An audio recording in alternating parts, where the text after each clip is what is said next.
உரையை படிக்காமல் சென்ற ஆளுநரின் நடவடிக்கையை விமர்சித்த முதல்வருக்கு ஆளுநர் மாளிகை கண்டனம் தெரிவித்துள்ளது. கூடுதல் விவரங்களை செய்தியாளர் கீதன் வழங்க கேட்கலாம். வணக்கம் கீதன், கூடுதல் விவரங்கள். வணக்கம். குறிப்பாக திமுக அரசு பொறுப்பேற்றது முதல்ல தமிழக ஆளுநர் RN ரவிக்கும் தமிழக அரசுக்குமான முரண்பாடுகள் பல்வேறு விஷயங்களில் இருந்து வருகின்றது. அதன் ஒரு தொடர்ச்சியாக இப்போது இந்த ஆண்டு நடைபெற்ற முதல் சட்டமன்ற அந்த கூட்டத்தொடரில் ஆளுநர் தேசிய கீதத்திற்கு ஒழிக்க வேண்டும் சட்டப்பேரவை தொடங்கும் போது என்ற ஒரு கோரிக்கையை வைத்திருந்தார். ஆனால் அதனை தமிழக அரசு ஏற்க மறுத்த நிலையில் ஒரு விமர்சனமும் கருத்து மோதலும் எழுந்தது.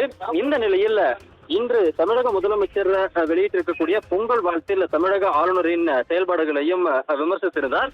இந்த நிலையில் தற்பொழுது ஆளுநர் மாளிகை ஒரு எக்ஸ் வலைதள பக்கத்தில் ஒரு பதிவை வெளியிட்டிருக்கின்றது.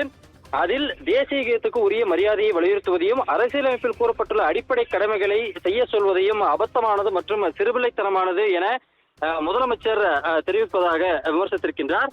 அதே போல பாரதத்தை ஒரு தேசமாகவும் அதன் அரசியலமைப்பாகவும் ஏற்றுக்கொள்ளாத மற்றும் மதிக்காத ஒரு தலைவராக முதலமைச்சர் இருப்பதாக ராஜ்பவன் சார்பில் வெளியிடப்பட்டிருக்கிற அந்த எக்ஸ் வலைதள பக்கத்தில் முதலமைச்சர் மீது கடுமையாக விமர்சனங்கள் முன்வைக்கப்பட்டிருக்கின்றன.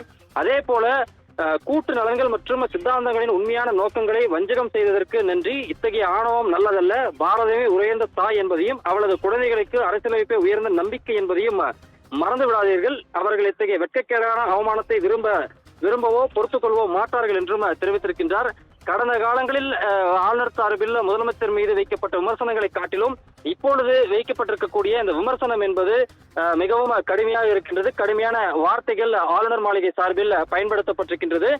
குறிப்பாக ஒரு அரசியலமைப்பை ஏற்றுக்கொள்ளாத மற்றும் மதிக்காத தலைவராக ஸ்டாலின் இருப்பதாக ஆளுநர் சார்பில் வெளியிடப்பட்டிருக்கக்கூடிய அந்த பதிவில் சுட்டிக்காட்டப்பட்டுள்ளது. எனவே தமிழக அரசுக்கும் ஆளுநருக்கும் இருந்து வரக்கூடிய மோதல் என்பது இன்று பொங்கல் தொடங்கக்கூடிய இந்த நாளில் வேறொரு கட்டத்திற்கு அடுத்த ஒரு தளத்திற்கு இந்த மோதல் என்பது வார்த்தைகள் வாயிலாக சென்றிருக்கின்றது.